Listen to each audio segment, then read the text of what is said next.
Flight attendant insults black couple. 3 minutes later, they reveal their true identity. In the heart of a luxurious first-class cabin, an unexpected clash unfolds. A black couple, poised and composed, takes their seats. But for one flight attendant, prejudice clouds her judgment. Dismissing their presence with thinly veiled assumptions, she ignites a confrontation that spirals far beyond her control. What happens next will leave the entire cabin and the audience speechless. In just 3 minutes, this couple will deliver a powerful revelation that challenges biases, restores dignity, and leaves a lasting impact on everyone watching. Before we dive into this compelling story, let us know in the comments where you're watching from. If you enjoy stories about resilience, justice, and transformation, hit the like, share, and subscribe to our channel for more inspiring tales. Your engagement helps us bring these important stories to a wider audience. Now, let's take off into this unforgettable journey. The Chicago O'Hare International Airport buzzed with early morning activity, a symphony of hurried footsteps, rolling luggage, and muffled announcements. In the sanctuary of the first-class lounge, however, the atmosphere was worlds apart, hushed, opulent, and meticulously curated. Polished marble floors reflected the soft glow of designer light fixtures, while a faint aroma of freshly brewed coffee drifted through the air. Travelers lounged in plush chairs, their expressions relaxed as they flipped through newspapers or tapped away on laptops. David and Maria Johnson entered quietly, their presence understated, yet commanding. David, in a tailored blazer and dark jeans, carried himself with an effortless confidence. Maria, dressed in an elegant yet simple blouse and slacks, exuded a poised grace that turned heads. Despite their polished appearance, they were no strangers to the subtle undercurrents of bias that often accompanied their entry into such spaces. As they approached the concierge desk, a young attendant glanced at them, her polite smile faltering ever so slightly. "Good morning," she greeted, her voice tinged with an almost imperceptible hesitation. "May I see your boarding passes?" David handed over the tickets without a word, his expression calm. The attendant's eyes flicked to the first-class designation, and for a brief moment, something unreadable crossed her face. Curiosity? Skepticism? She quickly recovered, returning the tickets with a bright smile. "Thank you, Mr. and Mrs. Johnson. Enjoy your stay in the lounge." Maria caught David's eye as they walked toward a quiet corner. "You noticed that, didn't you?" she murmured. David nodded, his lips curving into a wry smile. "Of course, but it's not the first time, and it won't be the last." They settled into their seats, their demeanor relaxed, but their senses sharp. This trip wasn't just a leisurely getaway, it was part of a carefully planned mission. As CEO and CFO of Horizon Airlines, David and Maria had decided to go undercover after a series of reports about discriminatory practices within their company. Despite their success in building an industry-leading airline, they knew the battle against systemic bias was far from over. Maria pulled out her tablet, scrolling through notes from their last board meeting. "The numbers don't lie," she said softly. "Customer satisfaction scores in first class are noticeably lower for minority passengers. We need to see why." David leaned back in his chair, his gaze sweeping over the lounge. "And we will," he said firmly, "not as executives but as customers. Let's see how deep this goes." Their quiet conversation was interrupted by the arrival of a sharply dressed lounge attendant. Unlike the concierge at the front desk, this man exuded warmth and professionalism. "Mr. and Mrs. Johnson, would you like something to drink? Coffee? Tea? Perhaps a mimosa?" Maria smiled. "Just coffee, thank you." David nodded. "Make that two." The attendant disappeared as swiftly as he had appeared, leaving the couple alone again. As Maria sipped her coffee, her eyes scanned the room. Most passengers were engrossed in their own worlds, but a few pairs of eyes lingered on them a bit too long. It wasn't hostility, it was the curiosity that often accompanied the unspoken question, "Do they belong here?" David followed her gaze, his expression unreadable. "Let them wonder," he said quietly. The boarding announcement came sooner than expected. As David and Maria made their way to the gate, the same concierge from earlier gave them a brief, almost apologetic smile. They stepped onto the plane, greeted by a flight attendant who barely glanced at them before directing them to their seats in first class. Patricia, the lead flight attendant, stood nearby, her eyes narrowing slightly as she took in the couple. David and Maria settled into their seats, their movements practiced and composed. Patricia's smile was perfunctory as she approached. "Good morning. Can I get you anything before takeoff?" Her tone was polite, but there was a sharp edge beneath it. Maria shook her head. "We're fine for now, thank you." Patricia lingered a moment longer than necessary, her gaze flicking between them.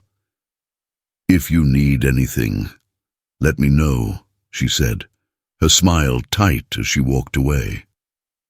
Maria turned to David. "And so it begins." David didn't respond, his focus shifting to the safety demonstration, but Maria could see the subtle tension in his jaw, the way his fingers drummed lightly against the armrest. They had prepared for this moment, yet the sting of bias was something no amount of planning could dull entirely. As the plane began its ascent, Patricia's voice crackled over the intercom, announcing the start of in-flight services. David and Maria exchanged a glance, silently steeling themselves for what was to come. They had faced challenges far greater than this, but each encounter was a reminder of the work that still lay ahead. And Patricia, whether she realized it or not, was about to play a pivotal role in their journey toward transforming the culture of their airline, and perhaps beyond. As Patricia observed the couple from her vantage point near the galley, a faint smirk played on her lips. "Let's see how long they last," she muttered to a fellow crew member, setting the stage for the brewing confrontation. The first-class cabin of Horizon Airlines Flight 298 exuded sophistication. Gleaming mahogany accents, leather seats with ample legroom, and a curated playlist of soft jazz filled the air. For most passengers, this environment promised comfort and exclusivity, but for David and Maria Johnson, it was yet another arena where unspoken judgments often played out. Patricia, the lead flight attendant, moved briskly down the aisle, her demeanor efficient but laced with subtle tension. Her uniform was perfectly pressed, her blonde hair neatly pinned back, and her smile calculated. She had worked hard to reach her position, overcoming years of personal struggles and professional challenges. Yet, deep down, Patricia harbored biases she rarely questioned, biases that now simmered as she observed the couple seated in 3A and 3B. "They don't exactly scream first class, do they?" Patricia whispered to a fellow flight attendant as they prepared for the meal service.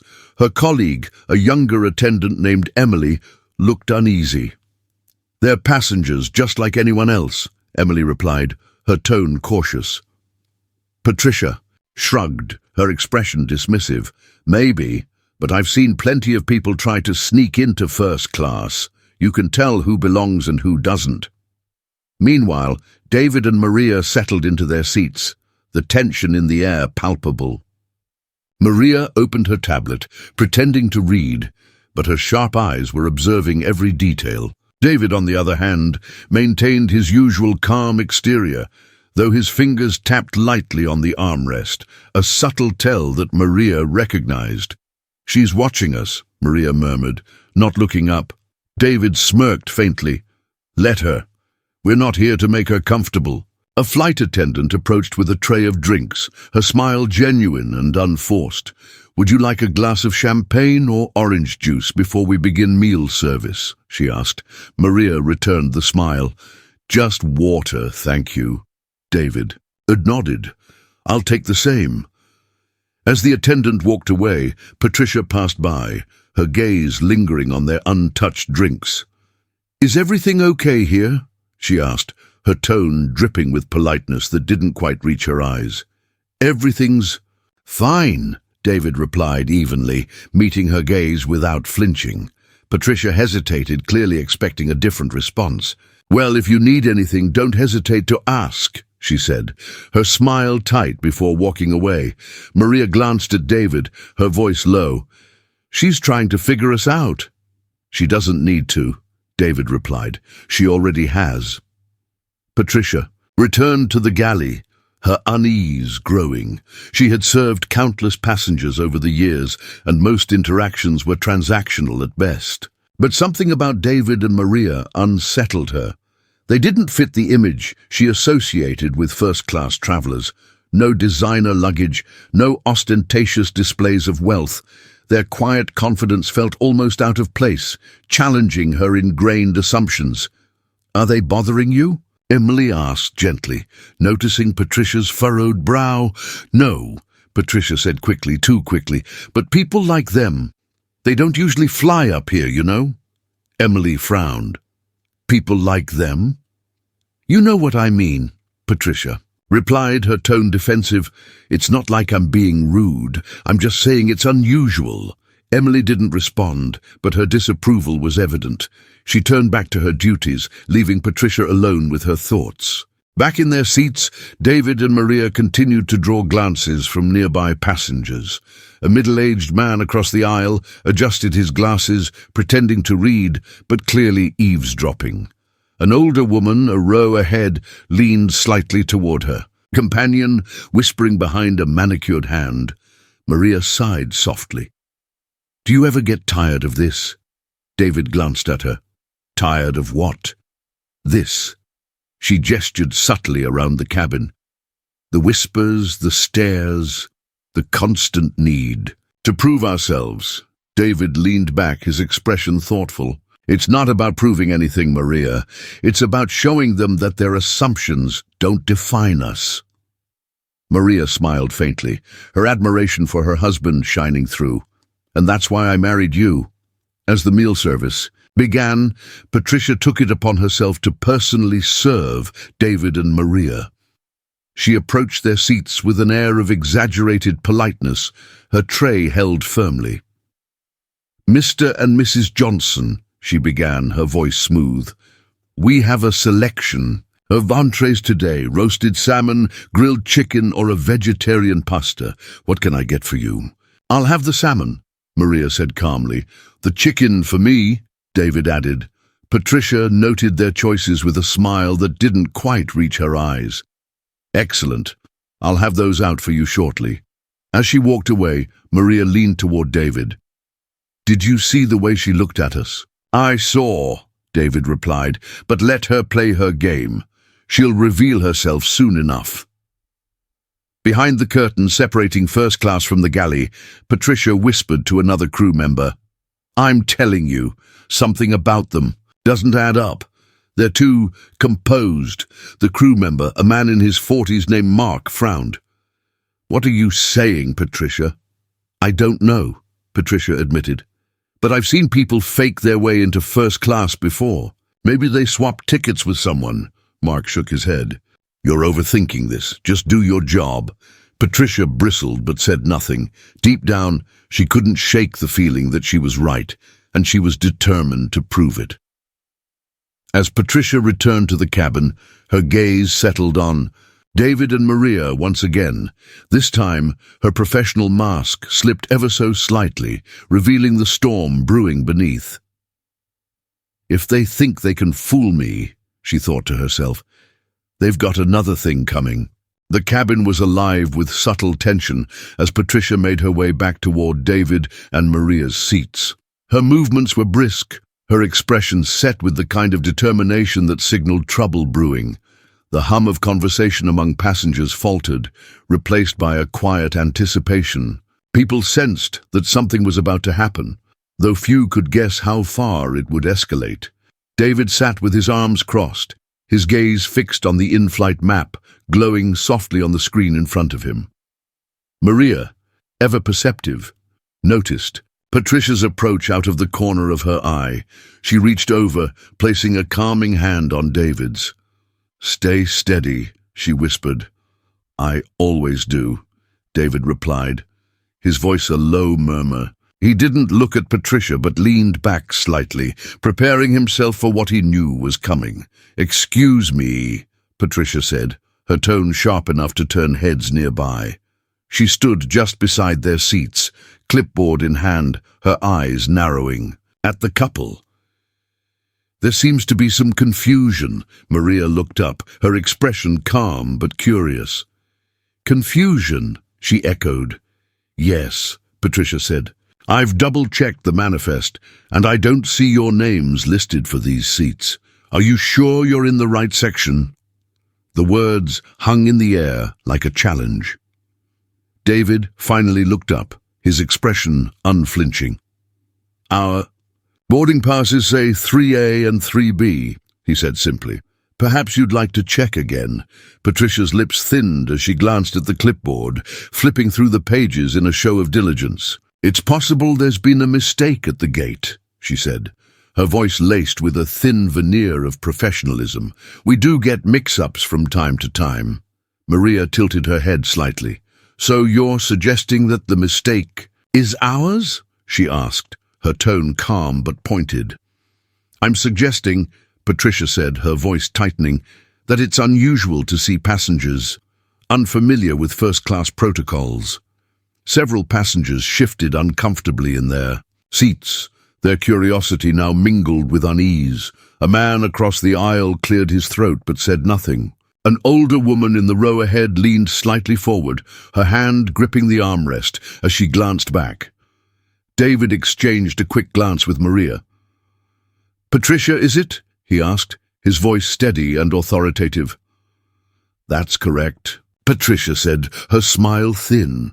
"Patricia, we've flown first class on Horizon Airlines more times than I can count," David continued. "I assure you there's no mistake." Patricia's eyes narrowed slightly, but she didn't back down. Instead, she gestured toward the boarding passes on the tray table. "May I see those again, please?" David leaned forward, his movements deliberate. He picked up the tickets and handed them to her without a word. Patricia scrutinized them as if searching for evidence of forgery, her frown deepening. After several long moments, she handed them back. "Well," she said, her tone clipped, "these appear to be valid, but it's still highly irregular." "Highly irregular?" Maria interrupted, her voice calm but carrying a hint of steel. "In what way?" Patricia hesitated, her composure slipping. "I'm just saying it's unusual. Passengers who don't fit the typical profile." "Profile?" David interjected, his voice cutting through the cabin's hushed atmosphere. "What exactly is the typical profile, Patricia?" The question hung in the air, heavy and unanswerable. Patricia's mouth opened, then closed again, her confidence faltering under David's steady gaze. Several passengers exchanged glances, their discomfort with the situation growing. At that moment, Emily, the younger flight attendant, stepped forward. Her expression was strained as she gently touched Patricia's arm. "Is everything all right here?" she asked, her voice a mix of concern and subtle warning. Patricia stiffened. "Everything's fine," she said quickly. "I'm just clarifying some seating issues." Emily glanced at David and Maria, her expression apologetic. "I'm so sorry for any inconvenience," she said softly. "If there's anything you need, please let me know." David inclined his head slightly. "Thank you, Emily. We're fine." As Emily retreated, Patricia's composure cracked further. Her voice dropped to a murmur, audible only to David and Maria. "I don't know how you managed this, but it won't last. People notice when something doesn't belong." Maria's hand tightened slightly on the armrest, but she remained silent, her eyes fixed on Patricia.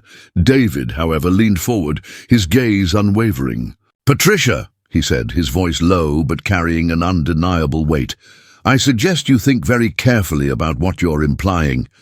Patricia blinked, momentarily thrown off balance. I'm not implying anything, she said quickly. Though her tone betrayed her uncertainty, David's expression softened just slightly, but his voice remained firm. Then perhaps it's time to stop this conversation before it goes any further.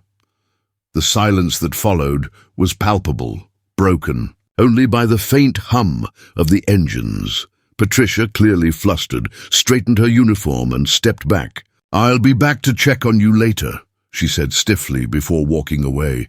Maria exhaled slowly, her grip on the armrest relaxing. "That could have gone worse," she said quietly. "It's not over," David replied, his tone measured. "But it will be soon." In the galley, Patricia leaned against the counter, her frustration bubbling over. "Who do they think they are?" she muttered under her breath.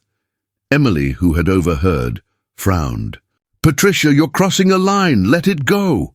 "I can't," Patricia snapped. "They're making a mockery of everything this cabin stands for." Emily shook her head. "Maybe it's time to ask yourself why you think that." Patricia didn't reply, but her jaw tightened. She wasn't ready to let go of her assumptions, not yet. As Patricia returned to the cabin, her determination to assert control hadn't waned. But this time, David was ready. When she approached again, clipboard in hand, he stood, calmly reaching into his pocket. "Perhaps you should know who you're speaking to," he said, his voice steady as he revealed his identity, leaving Patricia and the rest of the cabin stunned. The cabin had settled into an uneasy quiet after Patricia's initial confrontation with David and Maria. The soft hum of the engines filled the space, but an undercurrent of tension lingered, palpable to everyone nearby. Passengers shifted in, their seats, some pretending to read, others stealing glances at the couple in 3A and 3B. Patricia, however, had not retreated entirely. Standing near the galley, clipboard in hand, she watched David and Maria with a simmering mixture of frustration and defiance. David leaned slightly toward Maria, his voice low. "It's coming." Maria nodded subtly, her calm exterior a stark contrast to the storm she knew was brewing. "Let her make her move," she said. "She's only digging herself deeper." Patricia took a breath, squaring her shoulders before striding back toward the couple. This time, her steps were slower, more deliberate, as though rehearsing the words she planned to say. The soft rustle of her uniform drew the attention of nearby passengers, their curiosity rekindled. "Mr. and Mrs. Johnson," Patricia began, her voice tight but controlled. "I need to ask you again. Are you absolutely certain these seats are yours?" David looked up, his gaze steady. "As certain as we were the first time you asked." Patricia's smile was thin and forced. "You'll have to forgive me for being thorough, but I've been reviewing our seating manifest again, and something still doesn't add up." Maria raised an eyebrow. "What exactly doesn't add up, Patricia?" Patricia hesitated, her confidence faltering for a split second before she recovered. "It's just unusual," she said, her tone carefully measured, "for passengers without frequent flyer status to be seated here." The cabin seemed to hold its breath. A few passengers glanced at each other, their expressions ranging from discomfort to mild shock. Maria tilted her head slightly, her voice soft but sharp. "Unusual," she repeated. "Or unacceptable." Patricia blinked, caught off guard by the question. "I didn't say that," she replied quickly. "I just meant what you meant," David interrupted, his voice calm but unyielding, "is that you've already decided we don't belong here. Isn't that right?" Patricia opened her mouth to respond, but no words came. The silence stretched, heavy and charged, until David slowly rose from his seat. At full height he towered over Patricia, his presence commanding but not intimidating. "Patricia," he began, reaching into the pocket of his blazer, "I think it's time you knew exactly who you're speaking to." He pulled out a sleek black card, embossed with the Horizon Airlines logo and a platinum designation. The sight of it made Patricia Freeze, her professional mask slipping entirely. David handed the card to her, his expression unreadable. "That," he said, "is my personal credentials as the CEO of Horizon Airlines. And this," he gestured toward Maria, "is Maria Johnson, our CFO." Patricia's face turned ashen. Her hands trembled slightly as she stared at the card, her mind scrambling to process the revelation. The murmurs among passengers grew louder, disbelief and astonishment rippling through the cabin. You're...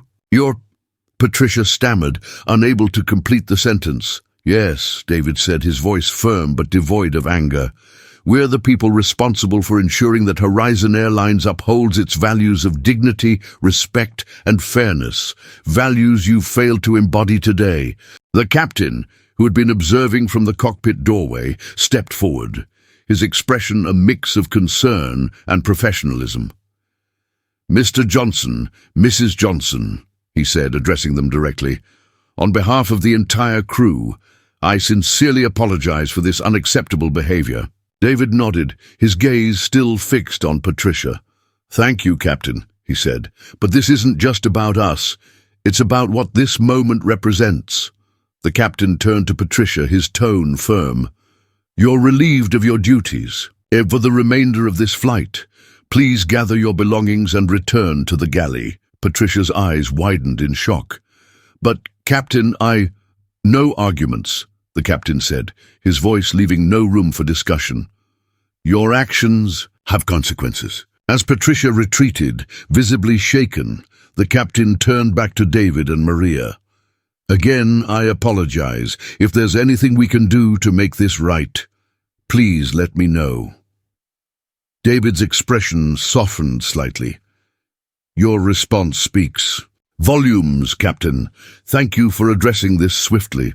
As Patricia disappeared into the galley, the atmosphere in the cabin began to shift. Some passengers looked genuinely ashamed, while others offered apologetic smiles or quiet nods of support. Emily, the younger flight attendant, approached cautiously, her face flushed with embarrassment. "Mr. and Mrs. Johnson," she began hesitantly, "I'm so sorry for what just happened. Please know that this doesn't reflect how we all feel." Maria's smile was kind but reserved. "Thank you, Emily. It takes courage to speak up." Emily nodded, relief washing over her face. "If there's anything I can do, just let me know." As the plane continued its journey, David and Maria sat in silence. For a while, the weight of the incident settling over them. Finally, Maria spoke. "Do you think she'll learn from this?" David considered the question for a moment. "I hope so," he said. "But whether she does or not, this is a moment we needed. Not just for her, but for everyone watching." Maria nodded. "It's never just about one person, is it?" "No," David agreed. "It's about changing the whole system, one step at a time." Back in the galley, Patricia sat alone, her hands gripping the edge of the counter.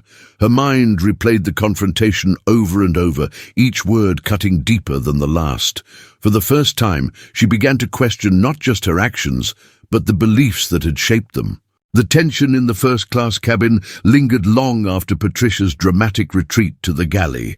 Passengers whispered in hushed tones, exchanging glances filled with shock, curiosity, and, among some, embarrassment. The revelation that David and Maria Johnson were not just passengers, but the CEO and CFO of Horizon Airlines had shifted the dynamic entirely.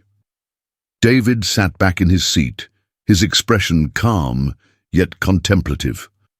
Maria glanced at him, her voice barely audible above the hum of the engines. "Do you think they've learned anything from this?" "Some might," David replied, his eyes scanning the cabin. "But for others, it'll take more than this moment. Change doesn't happen overnight."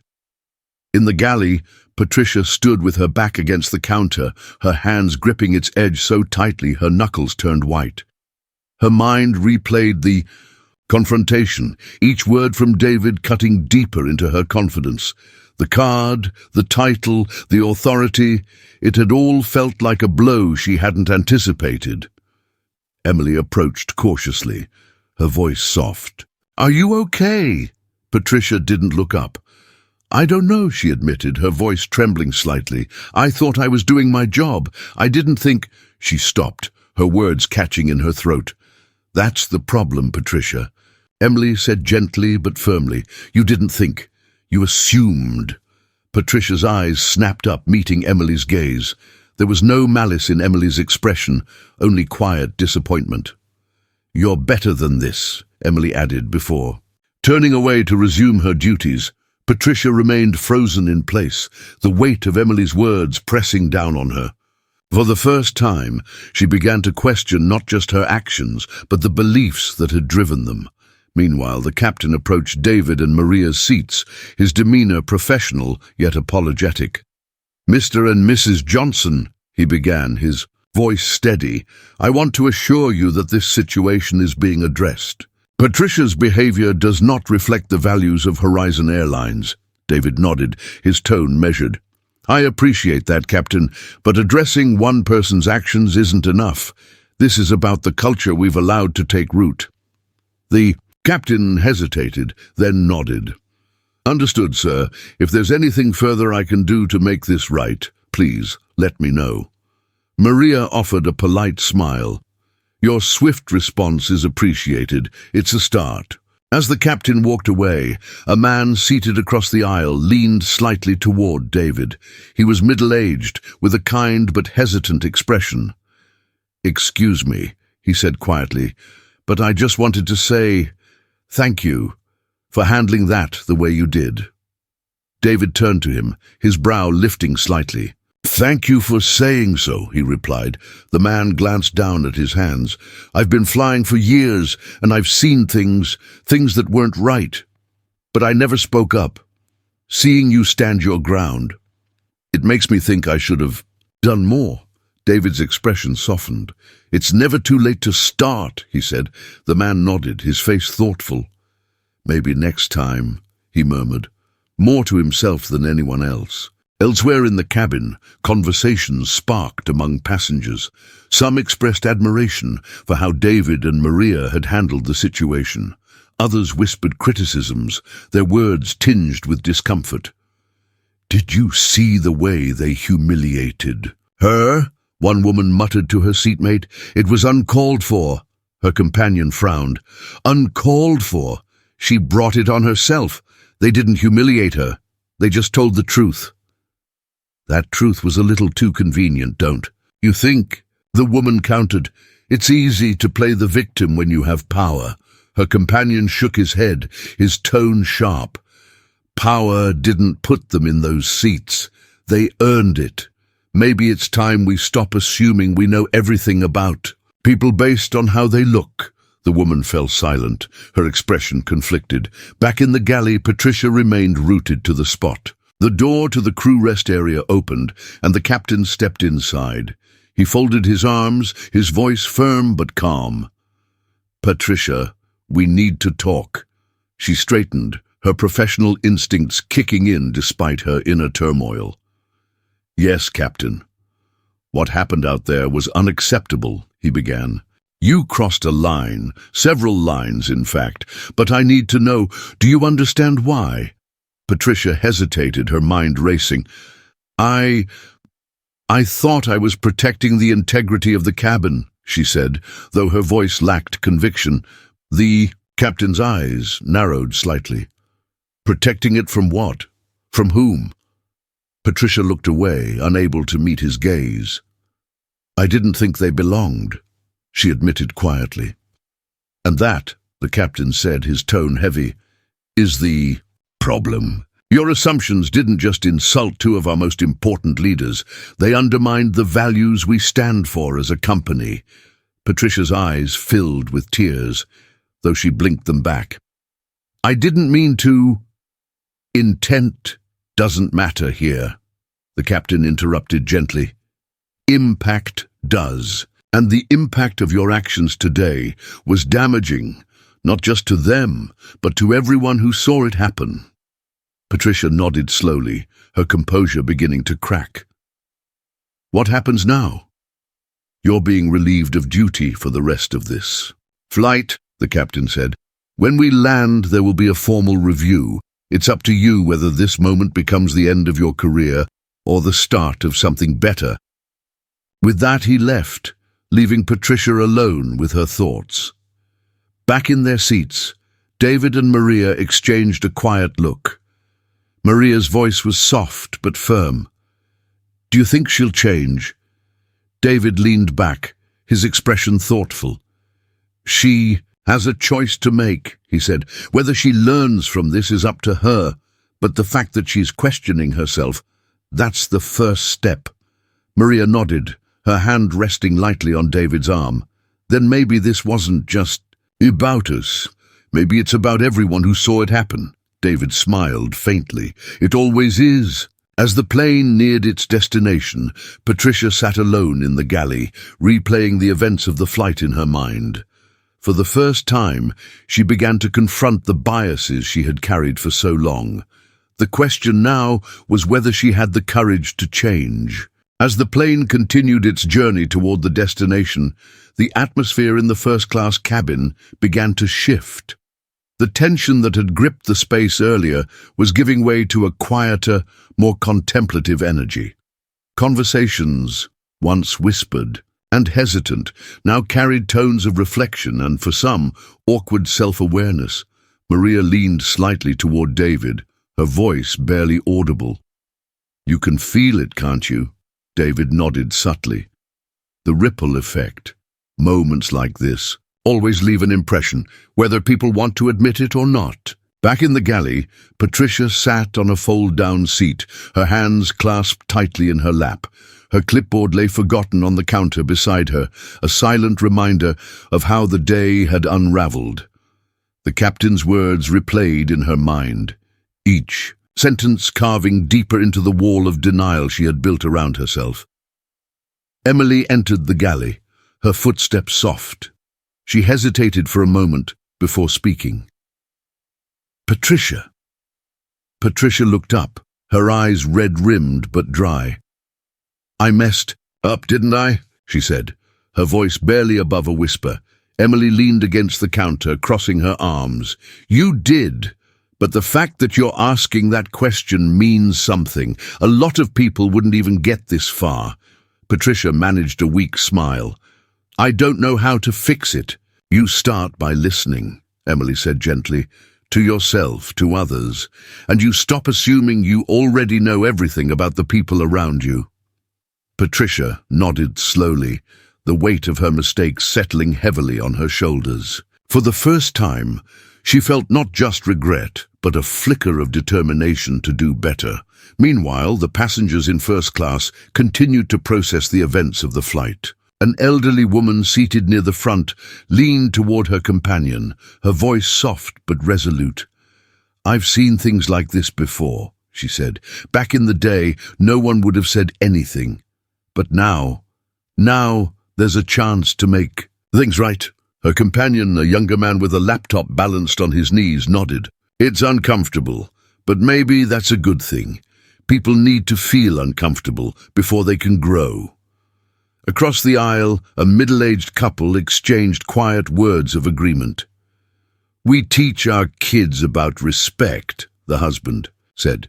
But it's moments like this that remind us how much we still have to learn ourselves. In their seats, David and Maria remained composed, though their minds were far from at rest. Maria glanced at the screen showing their flights. Progress then back at David. What do you think will happen when we land? David considered her question carefully. There will be fallout, he said, not just for Patricia, but for the company. This isn't just about one incident. It's a reflection of deeper issues, and now everyone knows we're aware of it. Maria nodded. Do you think they'll try to sweep it under the rug? They can't, David replied firmly. We won't let them. As the plane began its descent, the captain's voice crackled over the intercom. Ladies and gentlemen, we'll be landing shortly. Please ensure your seat belts are fastened and all carry-on items are stowed. On behalf of Horizon Airlines, I'd like to thank you for flying with us today. The announcement brought a flurry of activity as passengers prepared for landing. Patricia emerged from the galley, her steps hesitant but determined. She approached David and Maria's seats, her hands clasped tightly in front of her. "Mr. and Mrs. Johnson," she began, her voice trembling slightly. "I wanted to apologize. I know words can't undo what happened, but I need you to know. I'm sorry." David regarded her for a long moment, his expression unreadable. Finally he spoke, his tone measured. "Acknowledging the problem is a start, Patricia. What matters now is what you do next." Patricia nodded, her eyes brimming with unshed tears. "I'll do better," she said. "I promise." Maria offered a small smile, her voice soft but firm. "Promises are important, but actions speak louder." As the plane touched down and taxied to the gate, the passengers began gathering their belongings.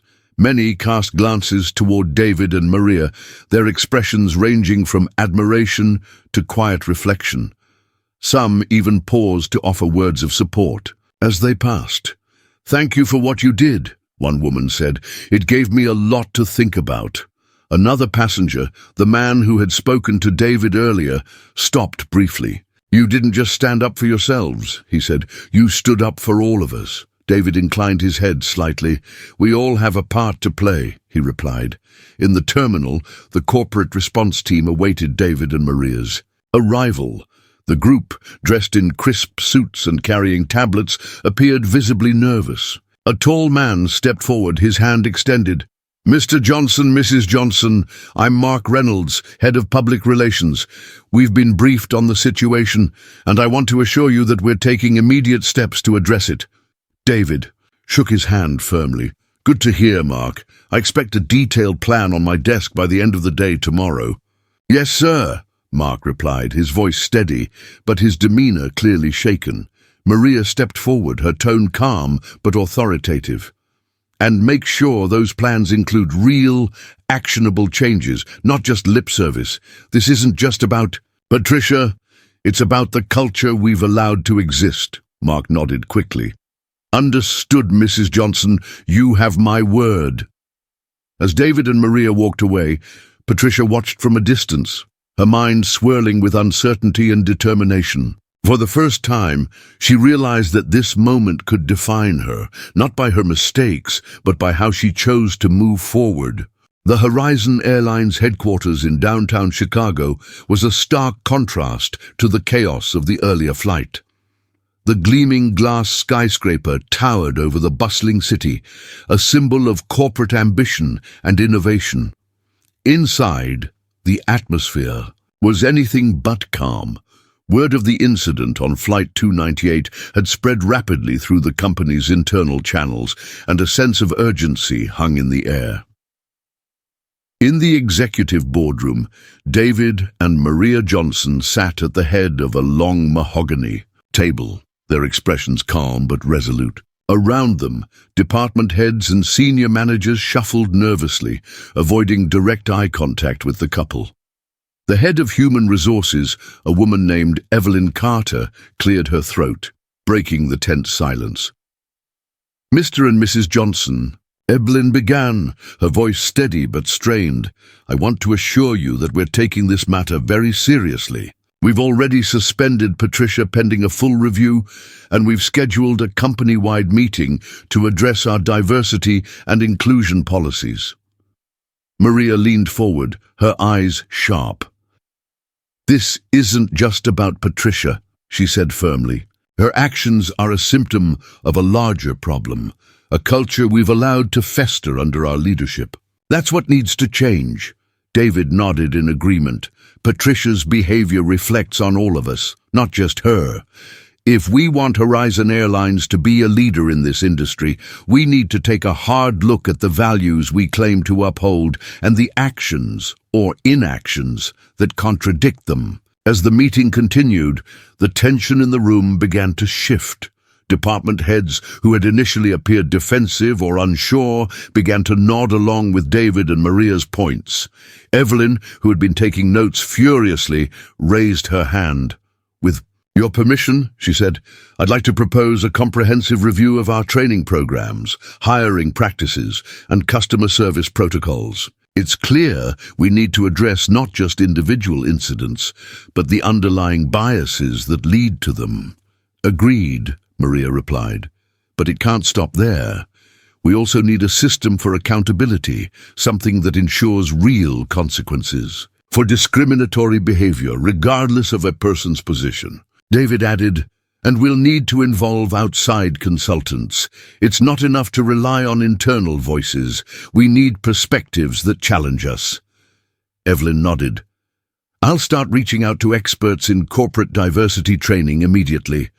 Meanwhile, in a quieter corner of the building, Patricia sat in a small conference room, waiting for her meeting with the human resources team. Her hands were clasped tightly in her lap, her mind racing with a mix of dread and determination. The events of the flight replayed in her head like a broken record, each detail sharper and more painful than the last. When the door opened, Evelyn entered, followed by a junior HR representative. They took their seats across from Patricia, their expressions professional but not unkind. "Patricia," Evelyn began, "I'm sure you know why we're here.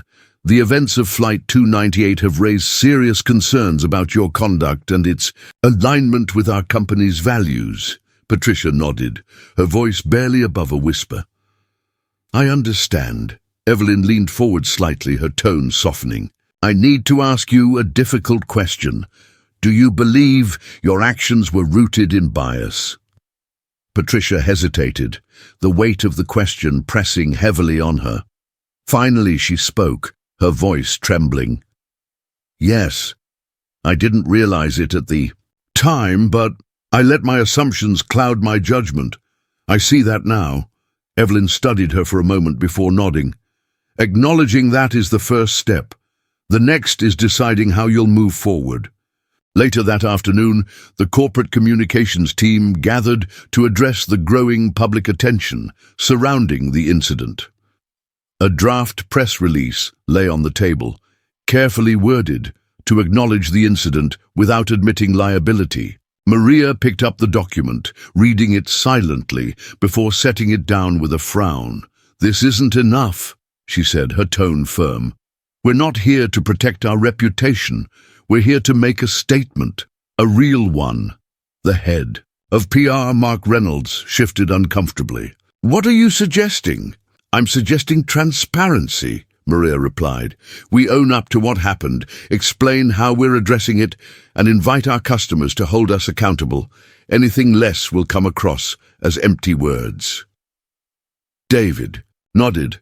"This isn't just about damage control. It's an opportunity to lead by example." Mark sighed, but nodded reluctantly. "I'll revise the release." By the end of the day, a new strategy was taking shape. The leadership team had outlined a plan that went beyond surface-level changes. In addition to mandatory diversity training, Horizon Airlines would establish a task force to address systemic issues within the company. Employees at all levels would be encouraged to participate, and regular updates would be shared with the public. David and Maria stood together in the boardroom, watching as the team dispersed. Maria turned to David, her voice quiet but determined. "This is just the beginning." David smiled faintly. "The beginning of something better." As the first round of diversity training began the following week, Patricia found herself sitting in a circle with other employees, her heart pounding. She had made the decision to stay and face the process, but she had no idea what awaited her. Across the room, a facilitator asked the group, "What assumptions do you bring into this space, and how are they holding you back?" The training room was a stark departure from the pristine boardrooms and bustling terminals Patricia was accustomed to. It was a modest space with plain walls, simple chairs arranged in a circle, and a whiteboard at the front displaying the words "Diversity and Inclusion." embracing change. The environment was intentionally unassuming, designed to strip away hierarchy and foster open dialogue. Patricia entered hesitantly, clutching a notebook to her chest.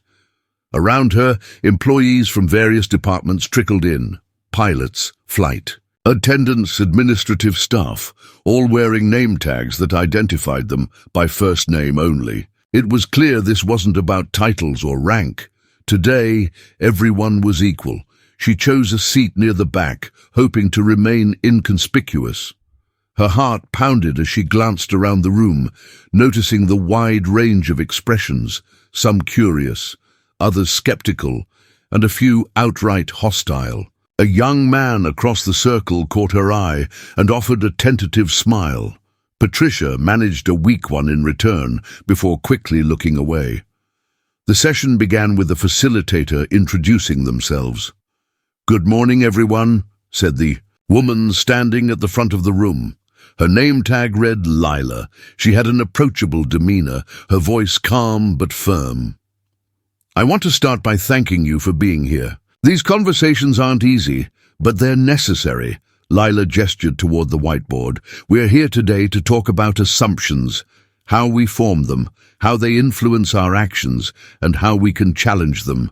Let's start with a simple question. What assumptions do you bring into this space, and how might they hold you back?" The room was silent at first. Patricia avoided making eye contact, her mind racing. What assumptions? Too many to count, she thought grimly. A man in his 50s, wearing a pilot's uniform, was the first to speak. "I'll admit," he began, "when I first heard about this training, I thought it was just another corporate box to check, but after what happened on Flight 298, well, it made me realize I've been ignoring some things I shouldn't have." Several heads nodded in quiet agreement. Patricia felt a pang of guilt as the memory of that flight resurfaced, vivid and raw. As the discussion continued, the tone shifted from guarded to more open. Employees began sharing personal stories, times when they had been on the receiving end of bias, or when they had unintentionally perpetuated it. Patricia listened intently, her notebook untouched in her lap. Then Lila addressed her directly. "Patricia, would you like to share your thoughts?" The room turned toward her, and for a moment, Patricia felt as though the air had been sucked from her lungs. She hesitated, every instinct telling her to deflect. But then she remembered David's words on the flight. "Acknowledging the problem is a start." She took a deep breath. "I've made assumptions about people," she began, her voice shaky but steadying as she spoke. "I let those assumptions dictate how I treated them, and on Flight 298, I hurt people because of it." The room was silent, every eye on her. Patricia swallowed hard and continued. "I told myself I was just doing my job, but the truth is, I wasn't. I was letting my biases take control, and I didn't even realize it until it was too late." After Patricia's admission, the discussion deepened. Other employees began to open up about their own biases, creating a space of shared vulnerability. One young flight attendant shared how she had struggled with unconscious stereotypes when serving passengers from different cultures. A mechanic spoke about feeling overlooked because of his accent and background. Lila guided the group skillfully, encouraging them to explore not just their experiences, but the systems and structures that perpetuated these biases. "It's not just about individual behavior," she said. "It's about recognizing how our systems reinforce those behaviors and committing to change them." Patricia found herself nodding along, her initial resistance giving way to a growing sense of accountability. She realized that this wasn't just about atoning for her mistakes, it was about becoming part of the solution.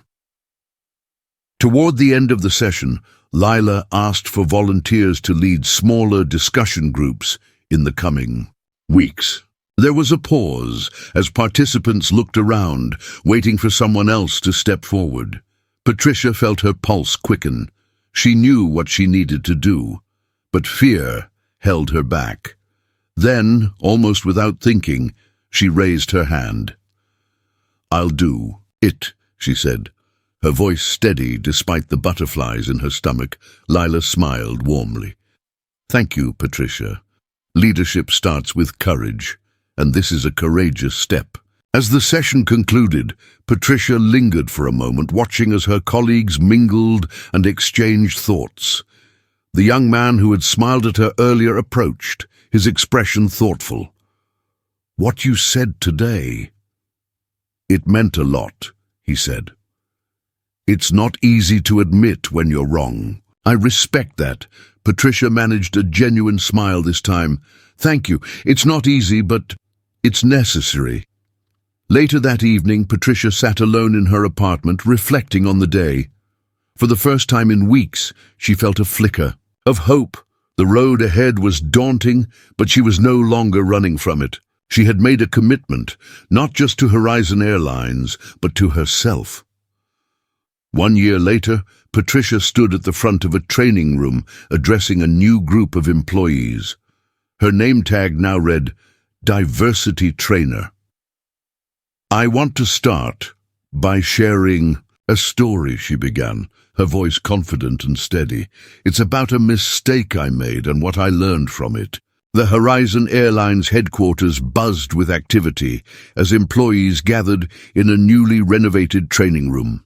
A year had passed since the incident on Flight 298, and the company was celebrating the success of its transformative initiatives. Posters lining the walls displayed slogans like "Fly Fair," "Horizon's commitment to equity," and "Change takes flight." For many, this event symbolized not just progress, but the potential for continued growth. At the front of the room stood Patricia, her demeanor confident yet humble. Her name tag now read, Diversity Trainer, Horizon Airlines. She adjusted the microphone, scanning the room filled with new employees, seasoned veterans and executives. Among them, David and Maria Johnson sat quietly near the back, their expressions warm but expectant. "Good morning," Patricia began, her voice steady. "I want to start by sharing a story about a mistake I made and the lessons I learned from it." The room fell silent, all eyes on her as she recounted the events of Flight 298. She spoke candidly about her assumptions, the confrontation with David and Maria, and the impact it had on her personally and professionally. "I thought I was protecting the integrity of first class," she admitted, her voice tinged with regret. "But what I was really doing was upholding my own biases. That day, I hurt people, and I realized I needed to change." As Patricia continued, she shifted the focus from herself to the broader changes at Horizon Airlines. She highlighted the success of the FlyFair initiative, which included mandatory diversity training, anonymous employee feedback channels, and a scholarship program for underrepresented communities pursuing careers in aviation. "Change isn't easy," she said, her gaze sweeping the room. "It takes effort, vulnerability, and a willingness to confront uncomfortable truths. But it's worth it. Today, Horizon Airlines isn't just a better company, it's a better community." After Patricia's speech, the audience broke into applause. David and Maria exchanged a quiet look of approval before standing to join the rest of the room. As Patricia stepped down from the stage, employees approached her to express their gratitude and admiration. "You've come a long way," Maria said when they finally reached her. Patricia smiled, her expression genuine. "Thanks to you both. You didn't just hold me accountable, you gave me the opportunity to grow." David nodded. "Accountability without compassion doesn't lead to transformation. You've earned your place here, Patricia." The celebration continued with breakout sessions, where employees shared their experiences with the company's new culture. A young mechanic described how the scholarship program had allowed his sister to attend aviation school. A flight attendant spoke about how the training sessions had opened her eyes to the unconscious biases she carried. Even longtime employees admitted that the changes, though initially challenging, had made them better colleagues and better people. Amid the discussions, Evelyn Carter, the head of human resources, approached David and Maria. "I just wanted to thank you both," she said. "What started as a difficult moment has become a turning point for this company." Maria smiled. It was never just about that one flight. It was about creating something bigger than ourselves. David added, "The real credit goes to everyone who embraced the change. Culture shifts don't happen because of mandates. They happen because people care." As the event wound down, David and Maria stepped outside to admire the city skyline. The air was crisp, the kind of early autumn day that hinted at the change of seasons. Maria slipped her arm through David's, her voice soft. "Do you think it's enough?" she asked. "What we've done here?" David was quiet for a moment, his gaze thoughtful. "It's a start," he said finally. "But change isn't a destination, it's a journey. And as long as we keep moving forward, it'll always be worth it." Inside, Patricia lingered in the empty training room, tidying up after the event.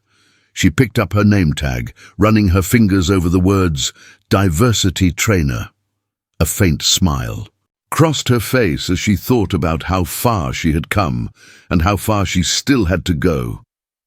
For Patricia, the journey wasn't just about making amends for her mistakes. It was about using her experiences to help others see what she had learned, that assumptions can be unlearned, that biases can be challenged, and that real change begins with one courageous step. Months later, Horizon Airlines is recognized on a global stage for its leadership in equity and inclusion. As David and Maria prepare for a press conference, a young intern approaches, inspired by their story. "How do you keep pushing for change when it's so hard?" she asks.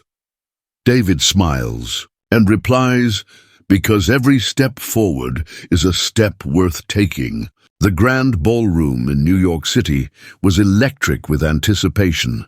The air buzzed with conversations among industry leaders, media representatives, and Horizon Airlines employees. It wasn't just another corporate event. This was a celebration of transformation, a testament to what a company could achieve when it chose to lead with integrity and courage. At the center of it all stood David and Maria Johnson, the heart and soul of Horizon Airlines' journey. Behind them, a massive banner read, "Fly Fair, Transforming the Skies Together." David adjusted the microphone and looked out at the audience. His calm yet commanding voice echoed through the room. "Good evening. When Maria and I started Horizon Airlines, we had a dream of not just transporting people but connecting them. We believed that every passenger, every employee, and every partner deserved to feel valued and respected." He paused, letting the words sink in. "But a year ago, we faced a hard truth. We weren't living up to those ideals. The incident on Flight 298 was a wake-up call, not just for our company, but for Maria and me personally. It forced us to confront uncomfortable realities, to acknowledge that good intentions are not enough." Maria stepped forward, her voice clear and steady. "That's why we launched the Fly Fair initiative. This wasn't about damage control, it was about redefining who we are as a company. We committed to listening, learning, and leading by example. And while we've made progress, tonight is not the end of our journey. It's just another step forward." As she spoke, Patricia sat in the audience, her heart swelling with a mix of pride and humility. She thought back to the training sessions she had once dreaded, the moments of self-reflection that had left her raw and vulnerable. She had come a long way from the person she was on that flight, a journey that wasn't easy but was undoubtedly worth it. Maria continued, her gaze scanning the room. "Change is never easy. It's uncomfortable, messy, and sometimes it feels impossible, but it's also necessary. Tonight, We celebrate not just what Horizon Airlines has achieved, but the people who made it happen, the ones who chose to embrace discomfort, to confront their biases, and to believe in a better future. As Maria finished, the applause was thunderous, filling the ballroom with energy. David smiled, stepping back from the podium. But instead of just telling you what we've done, I'd like you to hear from someone who embodies the spirit of this transformation. He gestured toward the audience. Patricia, would you join us on stage? The room quieted as Patricia rose from her seat, her steps measured but confident. A year ago, she couldn't have imagined standing here, let alone speaking to a crowd this size. But now she understood that growth required vulnerability, and she was ready. Thank you, Patricia began, her voice steady as she gripped the microphone. A year ago, I made a mistake, a big one. I let my assumptions and biases cloud my judgment, and I hurt people because of it. I thought I was just doing my job, but the truth is, I was failing at something much bigger, treating others with dignity and respect. She paused, scanning the audience. But thanks to the Fly Fair initiative and the guidance of leaders like David and Maria, I was given the opportunity to learn and grow. I've spent the past year confronting not just my actions, but the beliefs that shaped them. It's been one of the hardest things I've ever done, but it's also been the most rewarding. The audience listened intently as Patricia's voice grew stronger. Today, I'm proud to be part of a company that doesn't just say it values equity, it lives it. And I'm grateful for the chance to help others see that change is possible, no matter where you start. As she stepped back, the applause was overwhelming. Patricia glanced at David and Maria, who nodded in approval. In that moment, she felt a sense of redemption, not just for herself, but for the company she now proudly represented. The evening concluded with testimonials from employees, community partners, and scholarship recipients who had been directly impacted by Horizon Airlines' efforts. One young pilot, the first in her family to enter aviation, spoke about how the company's initiatives had inspired her to pursue her dreams. I used to think this industry wasn't for people like me, she said. But Horizon Airlines showed me that there's a place for everyone in the skies. The room erupted into applause, and Maria leaned toward David. This is why we do it, she whispered. David smiled, and we're just getting started. Months later, Patricia stood in the aisle of a Horizon Airlines flight, her uniform crisp and her demeanor calm. She greeted passengers warmly as they boarded, her tone genuine and welcoming. Good afternoon. Welcome aboard, she said to a middle-aged man who hesitated at the door. The man glanced at her, his expression skeptical. This is first class, right? Patricia met his gaze steadily, a smile on her lips. Yes, sir, and we're honored to have you here. As the man nodded and moved to his seat, Patricia felt a quiet satisfaction. She had faced her biases, owned her mistakes, and come out stronger. Every interaction was now an opportunity to embody the values she had once overlooked. Back at Horizon Airlines headquarters, David and Maria prepared for another meeting. A young intern approached them, her eyes wide with admiration. How do you keep pushing for change when it feels so overwhelming? She asked. David smiled, his tone gentle but firm. Because every step forward, no matter how small, is a step worth taking. Maria added, and because when you believe in something bigger than yourself, you find the strength to keep going. As the intern nodded, David glanced at Maria, his expression full of determination. Let's get to work. The sky's not the limit. It's just the beginning. As Patricia welcomed passengers aboard the Horizon Airlines flight, she reflected on how far she had come since that fateful day on Flight 298. Walking away from her past biases, she had embraced a new mission to inspire change, one interaction at a time. Her journey wasn't just about redemption, it was a powerful reminder that growth is possible for anyone willing to take the first step. Patricia's story became more than just a personal transformation. It stood as a testament to the power of accountability, empathy, and the courage to confront our assumptions. Her actions and the changes at Horizon Airlines proved that fairness and equity aren't just lofty ideals. They're values that must be lived every day.